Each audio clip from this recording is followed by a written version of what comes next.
Good afternoon, my conscious co-creators. Good morning, good evening, wherever you're tuning in from.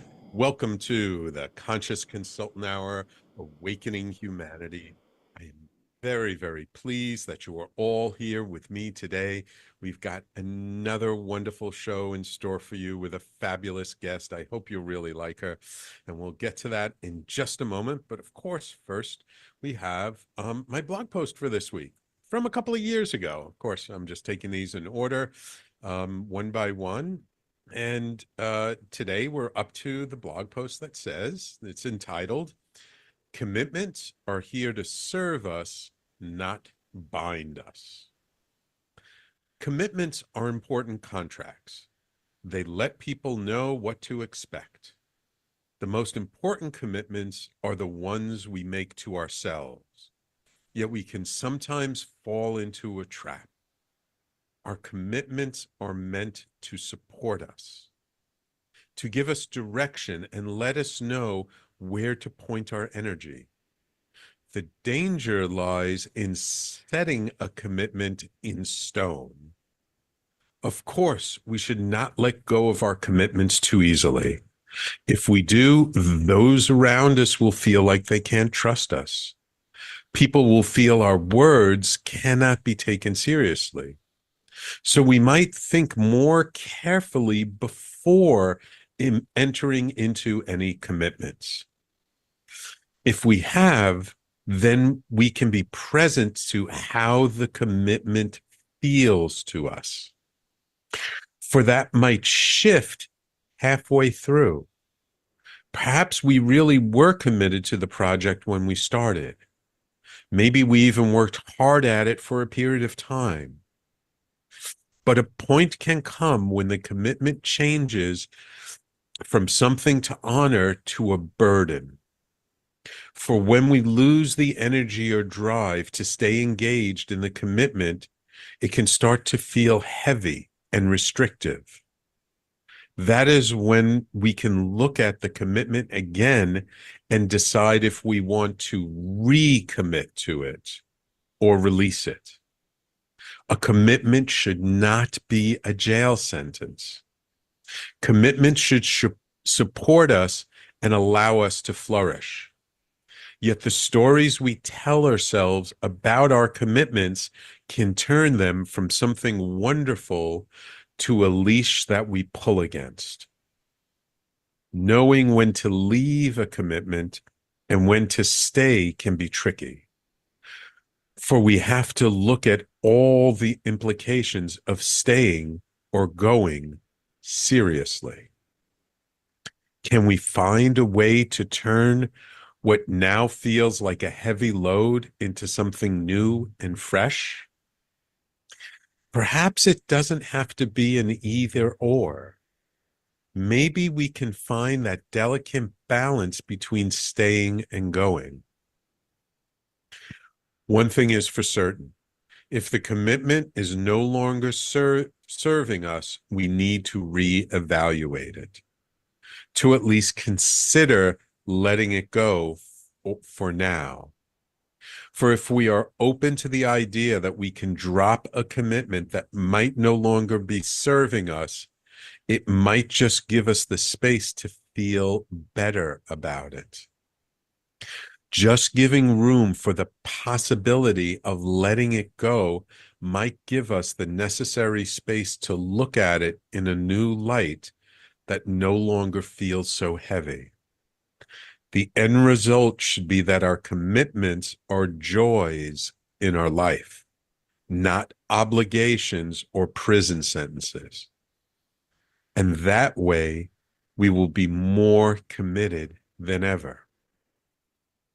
So are there commitments in your life that you want to re-examine?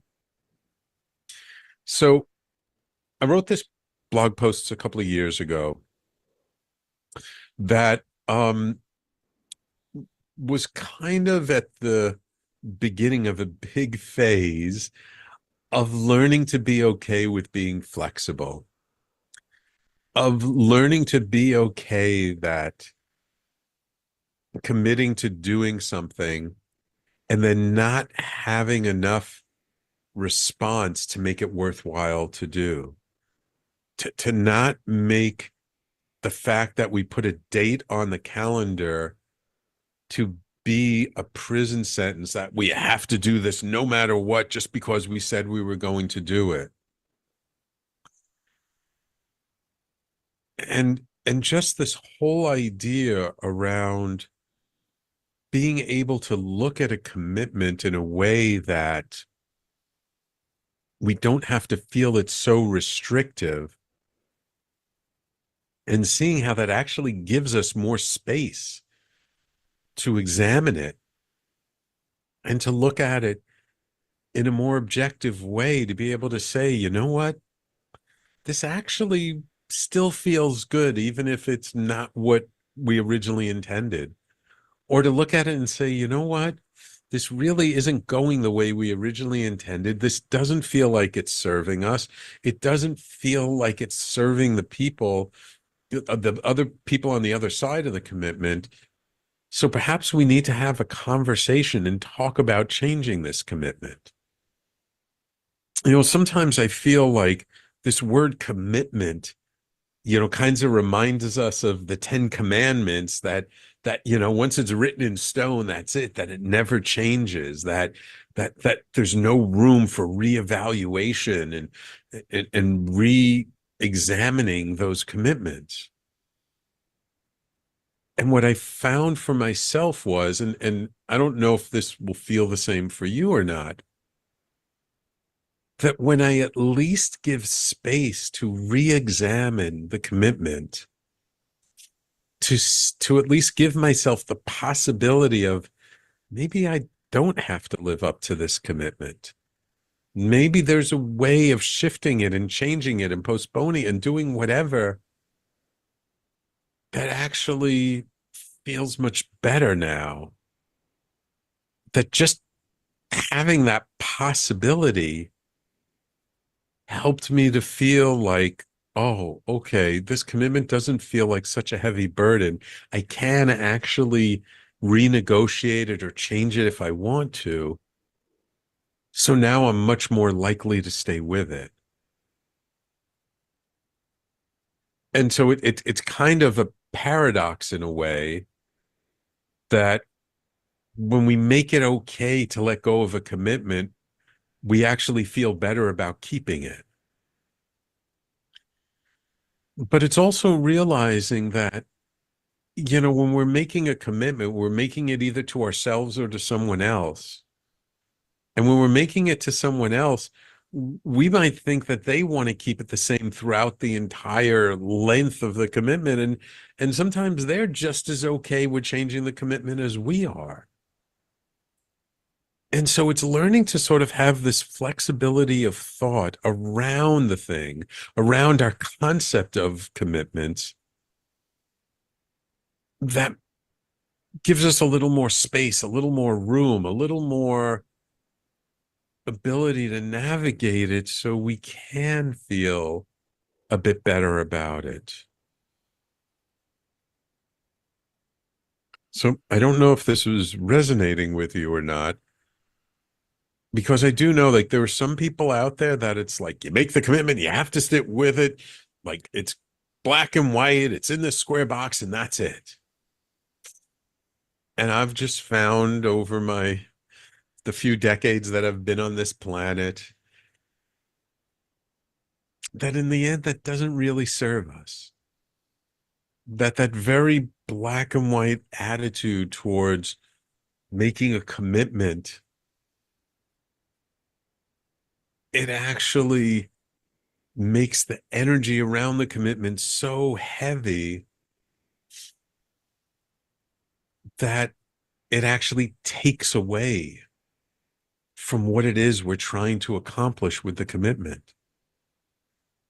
And ultimately, right, that's really the whole purpose behind the commitment. It's the spirit of it.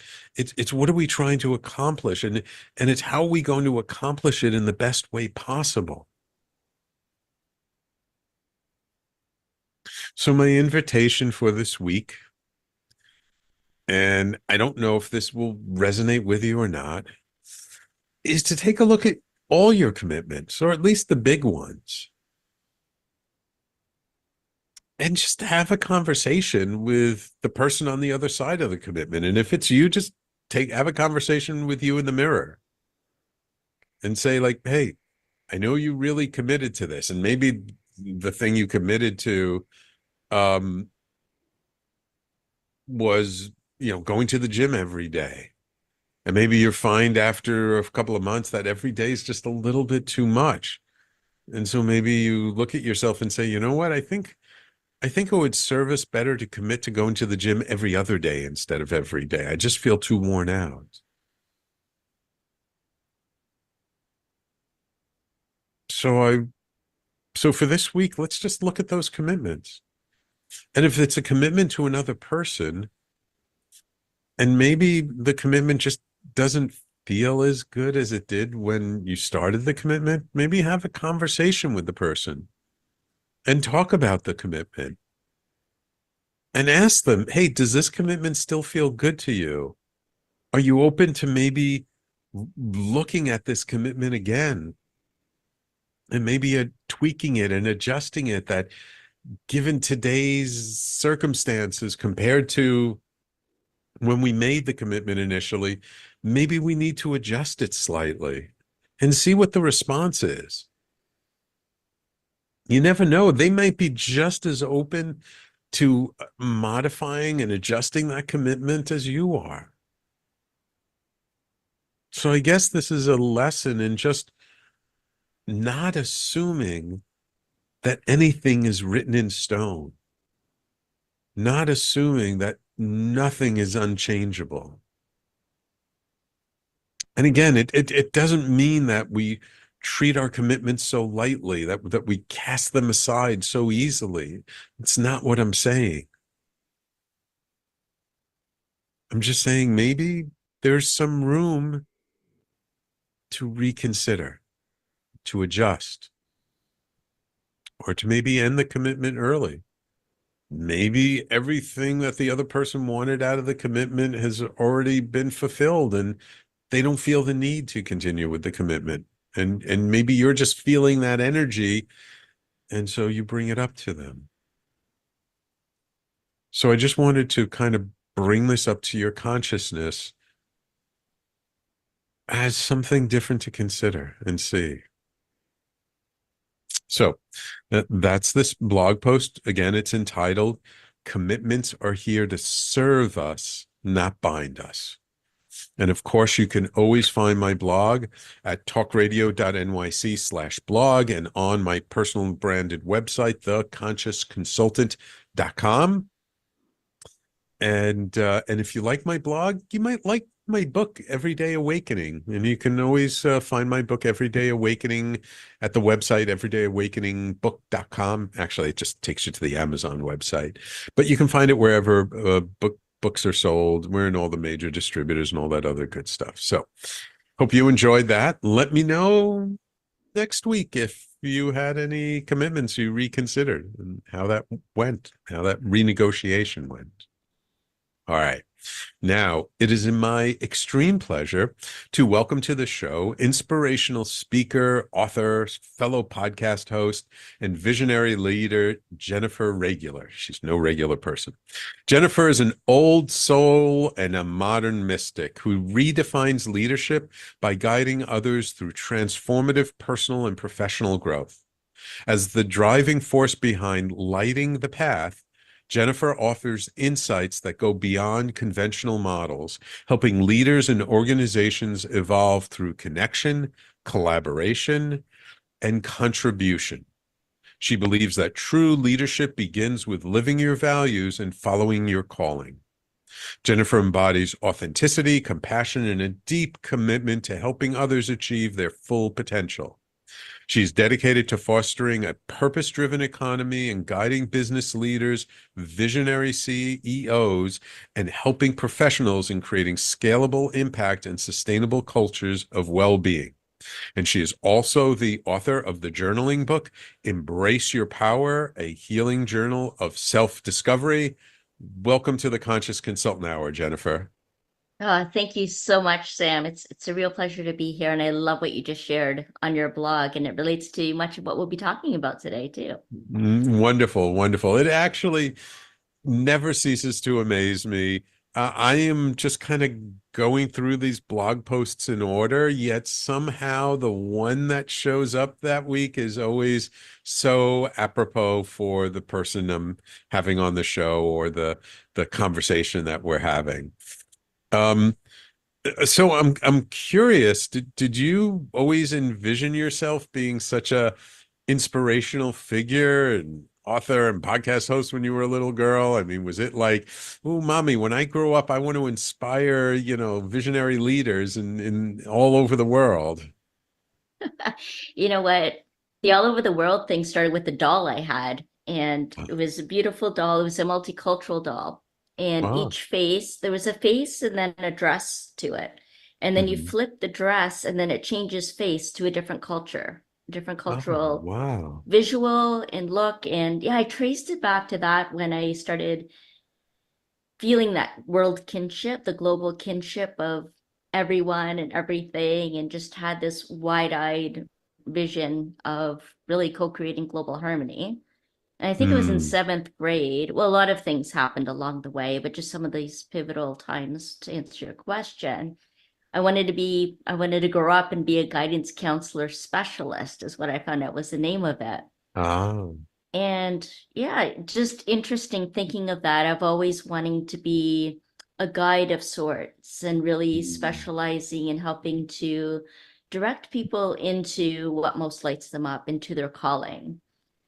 However, in university, it was like, now you're asking me how I made the switch from studying serial killers into wanting to work with serial entrepreneurs. And that's a whole story on its own. Uh, let's Yeah. hold that one So till after the break, but that's yeah, that sure.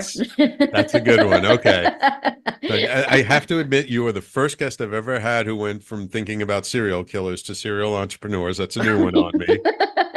I want to give you a lot of kudos for that. But Yeah. let's take a quick break because we got to take our breaks, and when we come back, let's dive into that. What did you study in university, and what did you Okay. start your path with, and then how along the way did that transform into what you're doing today? Okay, Jennifer? Okay, sounds great.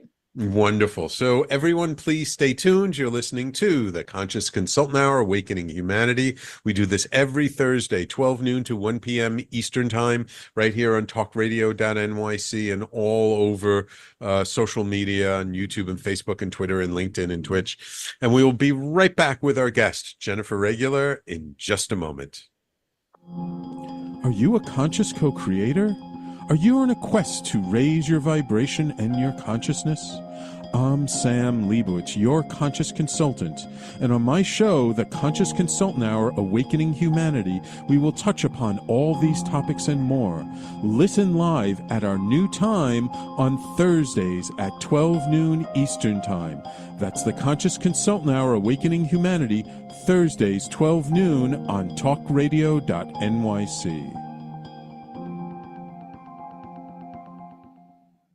Are you a high-achieving, growth-oriented leader? Are you interested in developing your authentic leadership while creating a healthy, inclusive workplace? Hi, I'm Dr. Mira Brancu, host of The Hard Skills on talkradio.nyc at 5 p.m. Eastern on Tuesdays, where we discuss how leaders develop the hard skills needed to make a greater impact. We interview experts, have live coaching, and tackle these challenges.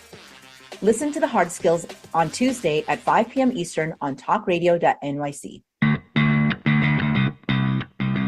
Are you a business owner? Do you want to be a business owner? Do you work with business owners? Hi, I'm Stephen Fry, your small and medium-sized business or SMB guy, and I'm the host of the new show, Always Friday. While I love to have fun on my show, we take those Friday feelings of freedom and clarity to discuss popular topics on the minds of SMBs today. Please join me and my various special guests on Friday at 11 a.m. on talkradio.nyc. You're listening to Talk Radio NYC. Uplift, educate, empower.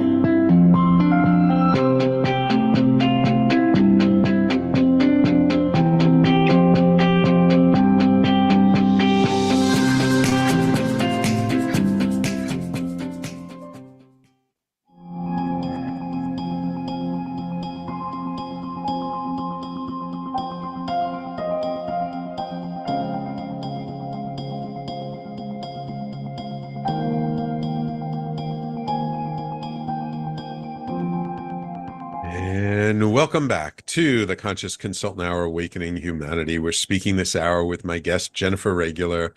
So, Jennifer, I think everyone's ears kind of perked up when you mentioned serial killers. So what did you study in university, and what did you sort of start off your career as? Yeah, well, I have a degree in psychology. Well, not just, but it's a BA in honors psychology. My intention going into university was to become a clinical forensic psychologist.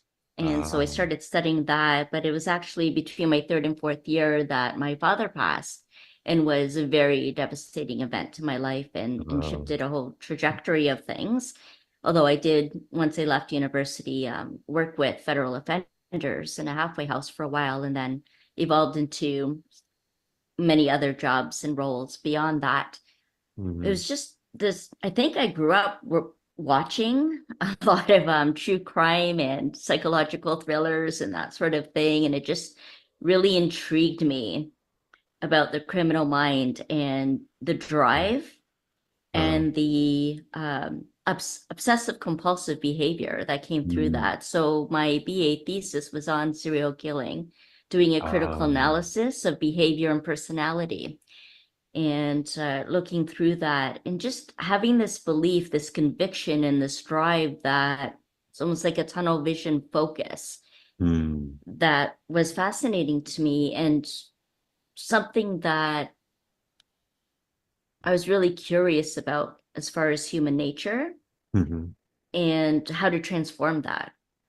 I, I'm I'm really fascinated by this. I'm curious in studying about sort of the mind of a serial killer. Did you learn anything that really, really surprised you? That in doing your research and your studies, you came across and like, oh wow, I never would have thought of that.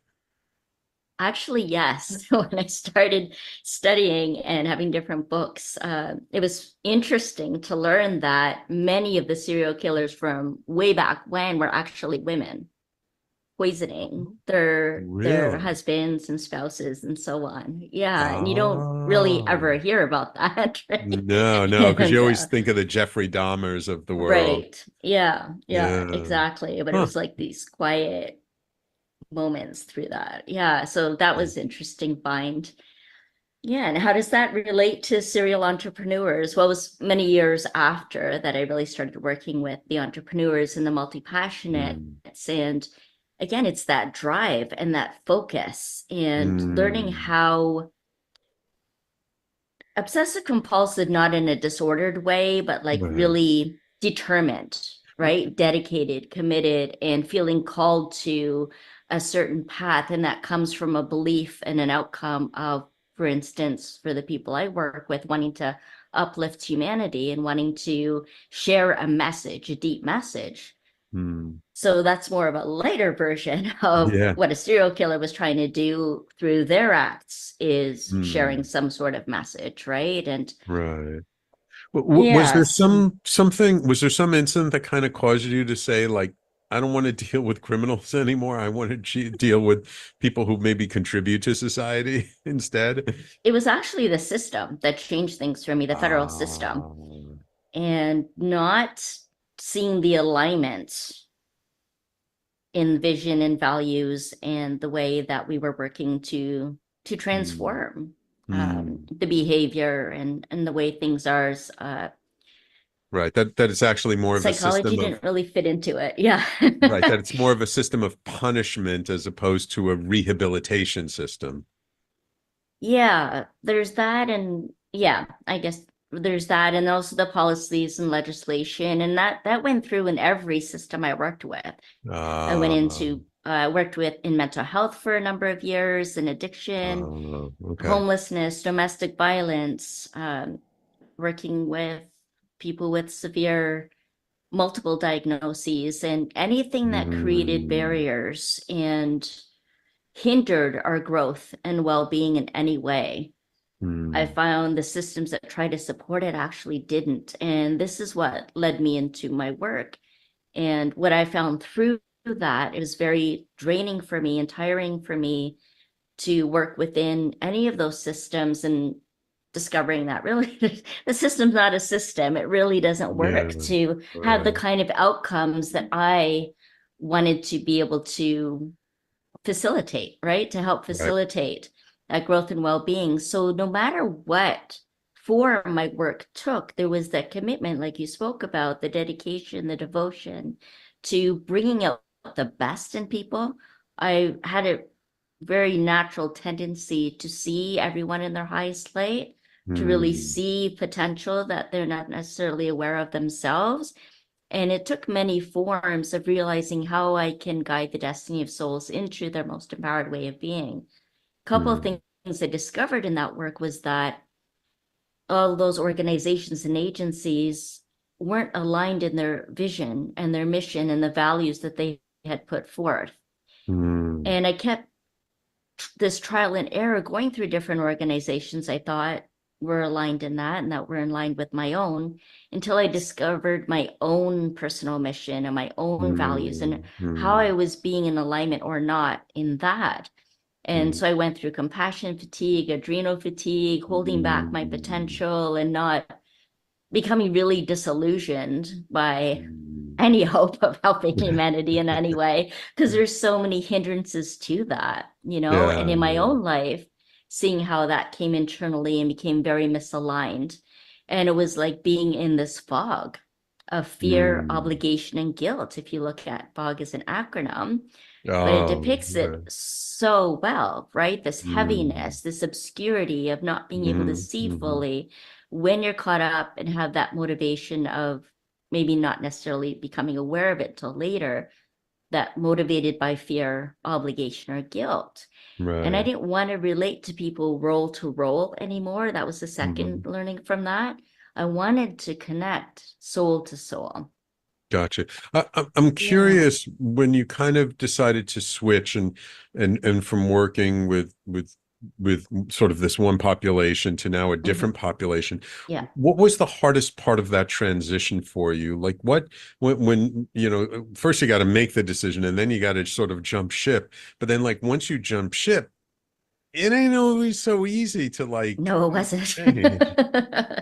No, it wasn't. I started out working in the healing arts. I just felt there was a Okay. lot of healing that I needed to do because of what came personally misaligned in my life. And then started noticing what worked for me and what might be able to help others too. So I was facilitating a lot of healing and empowerment, transformational workshops in my early years as my first entrepreneurial journey. And then wanting to build that up, you know, feeling the excitement in that. And then it became a challenge to how to sustain that vision, how to sustain the momentum and my own energy in that, because I'm very much a giver and wanting to give all the time, and then getting caught up, as you were talking about from the blog, in the commitment, right? Where was I placing my loyalties? Was I overcommitting myself? Was I giving too much of myself that, again, I wasn't in balance because I wasn't living my Right. truth. I was doing things more out of obligation rather than passion. And when I discovered the true meaning of passion, that's when everything opened up for me. It's the way I Okay. was shown what true passion is. And how I choose that over the obligation is that when you break up the word passion, it's pass I on. Yes. That I being your soul's expression of what you're here to pass on in this lifetime. And that really reinforced itself through, well, I mentioned my father's death. Well, he died when I was 21, so more than half a lifetime ago. But to that point, there were 17 deaths that I had experienced amongst family and friends. And when you've had that much exposure to the loss of, you know, life in that way, then you hear a lot of what people talk about, first of all, of the person that left on, their essence, their core essence, is the impact, the influence that they had on the other people's lives that are left behind. You get down to what's really important because you realize how precious life is. We recognize that time is not a renewable resource. We don't want to be living with regret and, you know, wishing we had all of this time when we ran out of it, right? Yeah, Or yeah. things that happen. And then later experiencing loss in many other ways, and just like being so I guess built up in natural capacity to have that non-attachment, to Mm, recognize impermanence.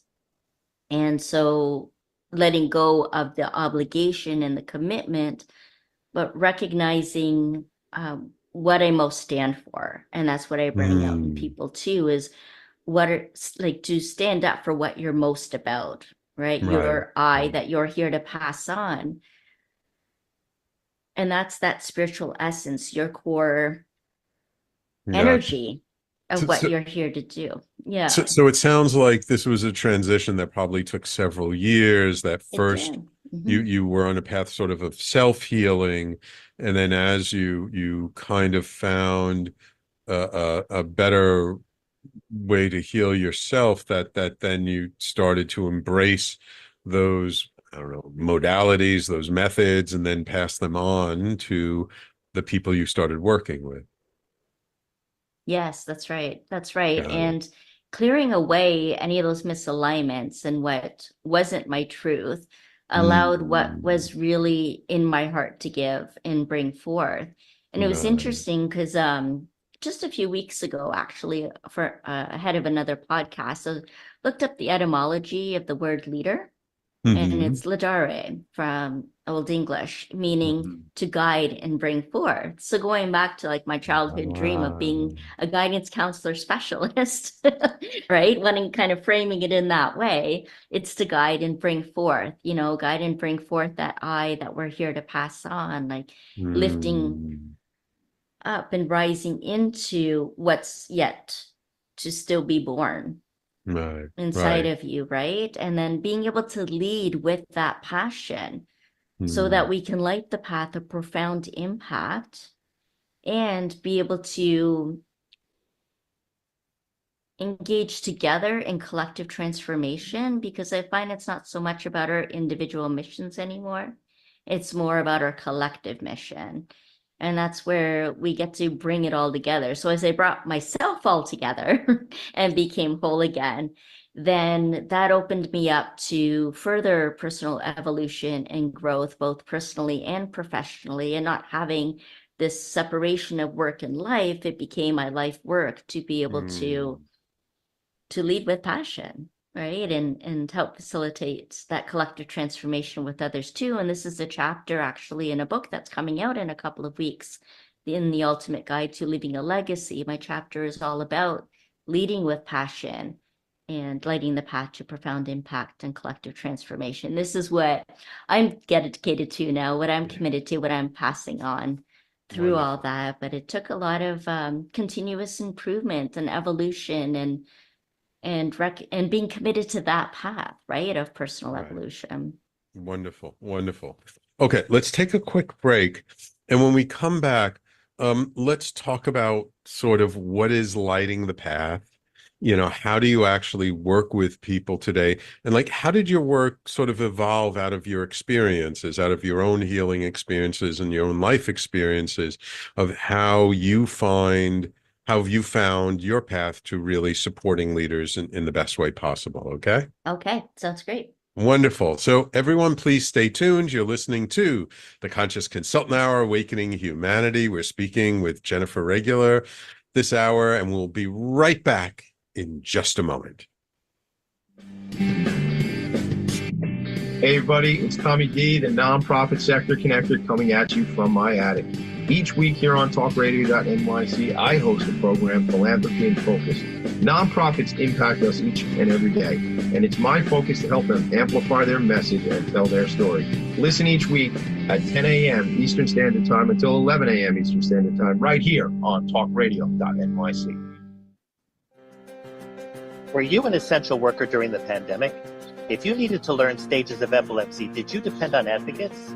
Did you use new innovations to cope with mental and neurological issues? Maintaining high quality of life and keeping good mental health are what we all strive for. I'm Frank R. Harrison, host of Frank About Health, and each week top healthcare influencers, professionals, and innovators answer these questions and more. Stay tuned on Thursdays at 5 p.m. on talkradio.nyc, and I will continue to be frank about health with all of you.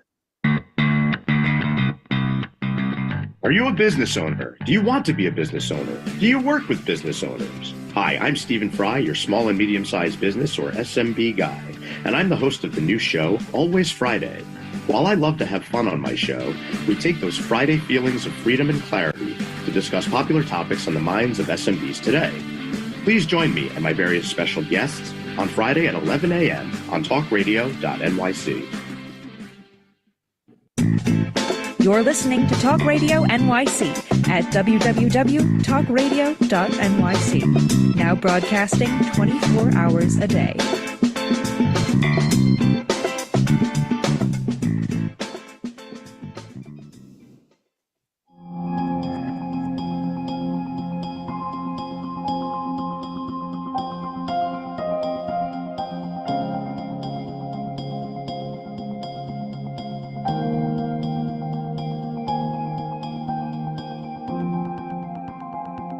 And welcome back.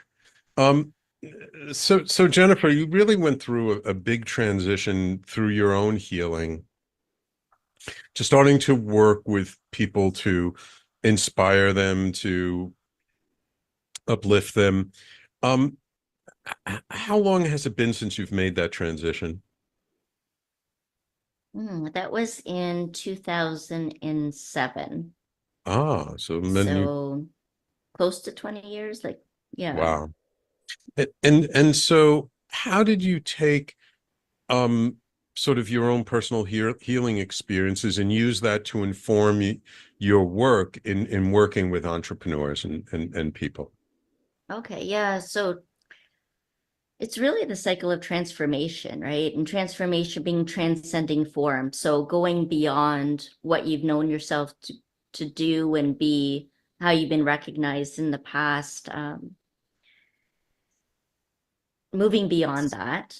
And I find that as we cycle through transformation, there's three key things that happen. One is that you go through an awareness phase, right? Becoming aware of what's true for you, what's meaningful, what's aligned and not aligned in your life. And then you go through this rite of passage, right? Almost like an initiatory healing experience, almost like a spiritual emergency or a crisis that we go through to recognize your capacity to heal and be in integrity of our true values and what we feel is our core essence. That balance comes from living our truth. And then there's this rebirth, right? We reemerge out of that and our path is lit, right? Then we're moving beyond. And so this is the cycle of transformation. That's essentially what happened with me. And so I was teaching about that. What I learned more recently in reflecting on my struggles and so on is that there's three main steps to really becoming an aligned and empowered leader, right? To really be able to guide and bring that forth.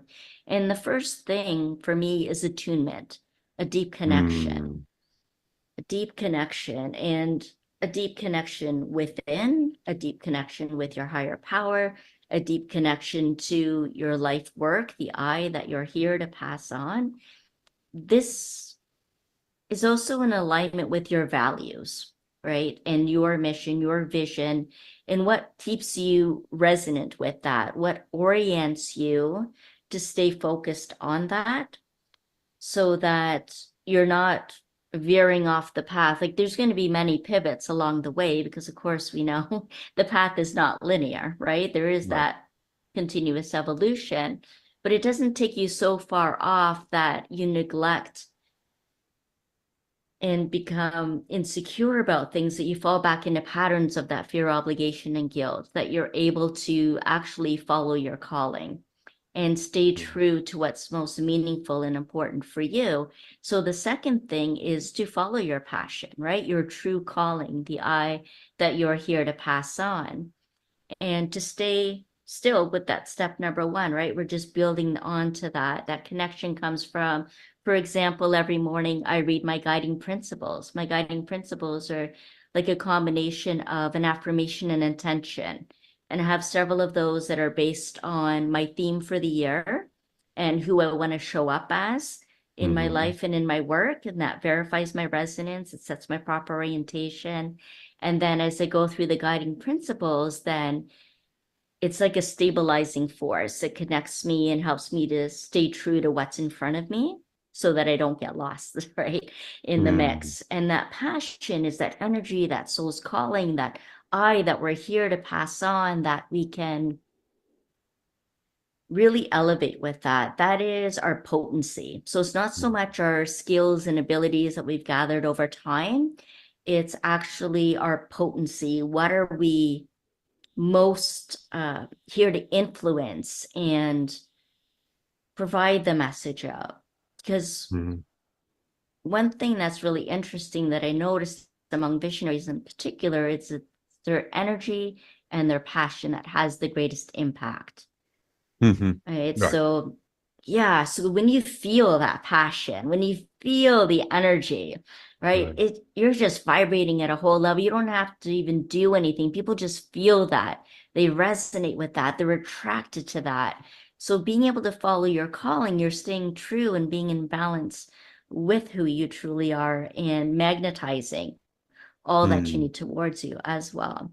And then the third step is to harmonize that energy and flow, right? To really be in that, to find what sustains you and your momentum, to make sure that you're supporting your full well-being in the process so that you don't drain yourself out, you don't become stagnant, that you're not moving in automatic or in habitual energy, that you're keeping your fire alive and harmonizing that flow. Because Sam, what is flow without the F? Low. Right.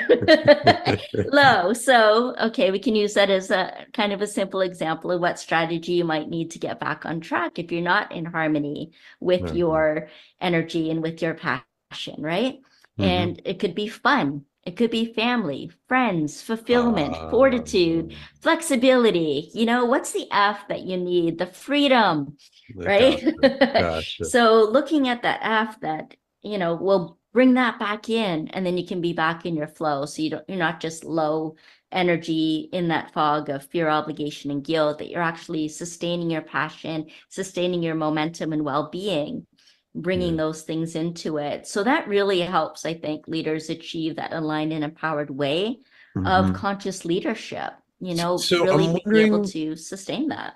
yeah, I'm wondering if maybe you can give us an example of maybe somebody who came to work with you and sort of where they were before they worked with you, and then after you've taken them through your process, like how were they after? Yeah, sure. So I can think of someone that came in just completely not inspired, not feeling any vision anymore. They've kind of given up on things. They were feeling drained. It felt like they were not necessarily self-sabotaging their own patterns, but anytime they would try to make progress, that they would, something would interfere with that. There was a lot of interference, a lot of disturbance, not really a lot of support. They were doing all the things, you know, doing their meditation every day. They were doing their affirmations. They were thinking that they were doing all the right things, but there was still this block from them being able to really live out their passion, to be able to follow that calling. So coming in, when they come in with me, then I really connect soul to soul. Like I was mentioning earlier, I'm very empathic. And so when I'm invited to really connect with someone, then I very deeply connect with them at a soul level and provide insight and perspective. And then you see that sparkle come back in their eye, right? Because it's resonant with them, because it's within them. It's nothing that's coming from me, right? I am just reflecting that back to them and what they need, and that unconventional wisdom, right? Not sharing a strategy or a method per se, but just having them look at what might be in their blind spot, having them look at the part that they're overlooking, right? Or may not be able to clearly see. So there's that insight that really opens up the path. That's what lights the path. Okay. And Gotcha. then we go through some of the healing practices. So I have integrated energy therapy that I might work with. I might work with some drumming. I might work with shamanic work. I might just work in the intuitive guidance, whatever might be comfortable and supportive in that time. So I draw on my toolbox that I've, accumulated over the years, my little medicine bundle, so to speak. And then we talk, we go through that sort of rebirth that happens, right? Because now they've come through that rite of passage. They're aware that something wasn't quite right, that was misaligned. They've gone through the rite of passage, that healing crisis that brought them to me in the first place, or just not having the clarity, that obscurity that comes when you're moving and acting more out of fear, obligation, and guilt rather than inspired action. And when there's that rebirth, there's this like new energy, new life potential, and you enter into this new life room where there's new possibilities for your life that you're willing to entertain, or new ideas that come through. Now you're inspired again. Now you're feeling alive again. Now you're feeling like, okay, yeah, let's try this now. I'm feeling that energy. So it's really about that energy and the passion. And again, for visionaries, that's what it takes to have the greatest impact. So I really help people to restore that. And I love seeing when that restoration happens, right? Yeah. Beautiful. Yeah. Okay, we got to take our last break of the show. Okay. Time really flies when you have great guests. When we come back, let's talk a little bit about your book, Embrace Your Power, how it supports people in the process, and maybe let's just touch upon what your podcast is all about, okay? Okay. All right. So everyone, please stay tuned. You're listening to the Conscious Consultant Hour, Awakening Humanity, and we'll be right back with our guest, Jennifer Regular, to tie it all up in just a moment. Are you a high-achieving, growth-oriented leader? Are you interested in developing your authentic leadership while creating a healthy, inclusive workplace? Hi, I'm Dr. Mira Brancu, host of The Hard Skills on talkradio.nyc at 5 p.m. Eastern on Tuesdays, where we discuss how leaders develop the hard skills needed to make a greater impact. We interview experts, have live coaching, and tackle these challenges. Listen to The Hard Skills on Tuesday at 5 p.m. Eastern on talkradio.nyc. Hey everybody, it's Tommy D, the nonprofit sector connector, coming at you from my attic.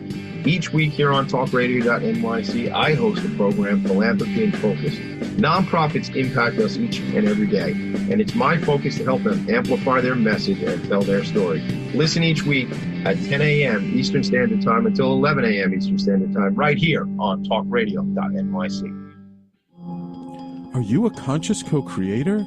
Are you on a quest to raise your vibration and your consciousness? I'm Sam Leibowitz, your conscious consultant, and on my show, The Conscious Consultant Hour, Awakening Humanity, we will touch upon all these topics and more. Listen live at our new time on Thursdays at 12 noon Eastern Time. That's The Conscious Consultant Hour, Awakening Humanity, Thursdays 12 noon on talkradio.nyc.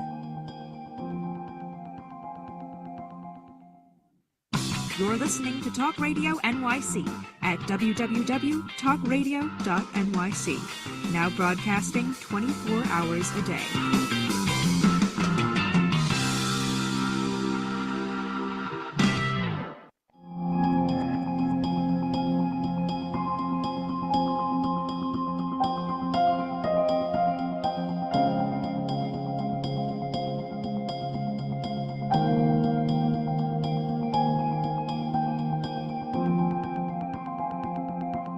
So Jennifer, I'm curious, what was the inspiration for you creating your Embrace Your Power book? You know what? Believe it or not, it actually started when I was 10 years old, Sam. Really? That's a long time to write a book. If we're tracking back to what the true source of it was. Yeah, when I was 10 years old, I was looking around in the hustling city of Toronto. It's just a wide-eyed child just trying to understand the world and people's behavior. It was, I I started writing down my observations, my notes, my thoughts, my inspired ideas. And at that time, I was writing this book that was going to be called When Society Determines Your Destiny. And then 30 years of journeying that we touched upon a little bit, I decided that's not the message that I wanted to give to the world. I was working with a marketing coach at the time and on different aspects of my business. And she said, you got to write this book that you were thinking of. Mm. And what I thought the real message was through that, not when society determines your destiny, that was the underlying, problem. It was about embracing your power and healing our relationship with ourselves. Because as we touched upon a little bit, we go outside of ourselves, to please others, to perfect things, to live out obligations, expectations, roles, societal expectations, cultural expectations, whatever it might be, that we neglect our needs, our desires, who we truly are, what we're here to do for our impact out in the world. And so that's what I started writing. And I actually got it published when I was asked by people that were attending my workshops at the time that they wanted something like a workbook, something tangible that they can take home and work through and continue with on their own. I thought, okay, it's time to bring this book out now. So it's a journaling style book, and it's really a pilgrimage into our heart's true desires. It's a great practice when, especially for people who may be going through that spiritual emergency or times of crisis or the darker times, right, where you kind of lose sight of what's meaningful and important or have given up hope in some way. And you're kind of intimidated to talk to someone like a coach or a therapist or a counselor. You just kind of want the help, but you kind of want to keep quiet and hidden about it for the first little while, so you grab, a self-help book or something, a journal of some sort. And I find it really useful to write things down. And, some people are good at just automatically writing things or having the prompts. For this book, there's some parts of my story that's in there, some of the things that I went through and learned along the way and the insights I gained. And then there's reflective questions. Like you were sharing in a bit about your blog. We go into this action, do all the time. We don't take so much time to actually sit down and reflect and reassess and see if we're still headed in the direction that we want to be going or if we need to pivot into something different. And this gives a chance for that, a chance for reflection, to reassess and reevaluate. And there's journaling prompts in there. There's some questions, there's some themes to look at. And there's some quotes too to feel inspired and just kind of be resonant with, or some affirmations that may support as well. It's not a long book. It's quite thin, like 109 pages or something. Okay. And and it's such great feedback that I heard from people who actually used it. People buy the book, don't necessarily go through it, read it all. Especially multi-passionates, we're all about getting the next thing, read it for a little while, put it aside, go to the next thing, right? But then I heard from so many people actually doing the work too. They were actually inspired through the book to actually write things down. Some even bought it through their friends and started doing like little book group kind of thing, right? Or one even told me that she bought one for her therapist that she was going to. I thought that was like, wow, okay. And so, people actually found it helpful to really connect and heal that relationship with self and be able to, really connect with their heart desires and where to go from here, to establish those next steps in a very gentle, supportive way. And you said you have a new book coming out? Yeah, it's a multi-authored book. So I'm one of 22. Okay. And my chapter's Leading with Passion, Lighting the Path to Profound Impact and Collective Transformation. And the book itself is led by the lead author, Camille Miller, and it's put out by Brave Healer Productions. Coming out on September the 17th-ish, that's we're getting ready to launch this now. It's the ultimate guide to leaving a legacy. So every chapter is each author's story of what they had gone through, the lesson they learned, and how that really shaped the work that they're doing in the world right now. And Mhm. so pretty excited for this. I love Cool. this. It's really about becoming a living legacy is what you'll get out of reading my chapter. Wonderful, wonderful. So, unfortunately, we're running out of time. So, if people want to learn more about you, get in touch with you, where do they find you online? How do they reach out to you? Sure. Yeah, probably the easiest way is through my website because that's the gateway to everything. And that's Mhm. lightingthepath.ca.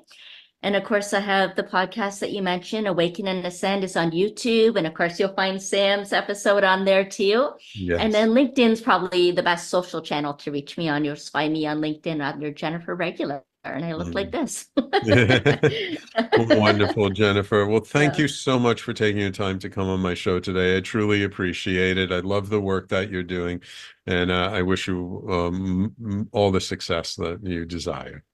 Thank you so very much. And for everyone tuning in too. Yes. And of course, thank you, my loyal listeners who tune in every week. Without you, there is no show. So please, if you like this episode, share it with your friends and your colleagues. And don't forget, if you missed any part of today's show, you can always catch the replay on talkradio.nyc and on all the major podcasting platforms, Apple, Google, Spotify, Pandora, iHeartRadio. And by the way, for those who didn't notice, Elizabeth Tripp's show, Nourish the Soul, we just have a slight change in her timing. On Tuesday evenings, we moved her up from 7 p.m. to 6 p.m. because Jack Thomas took his show, The Happy Spot, and put it on hiatus for a little while. So now our Tuesday evening block, you've got Dr. Mira at 5 p.m. with her show, The Hard Skills, and then Elizabeth Tripp with her show, Nourish the Soul. And of course, if you like my show, you're going to love Elizabeth's show as well. So thank you all for tuning in. Take care. We will talk to you all next week.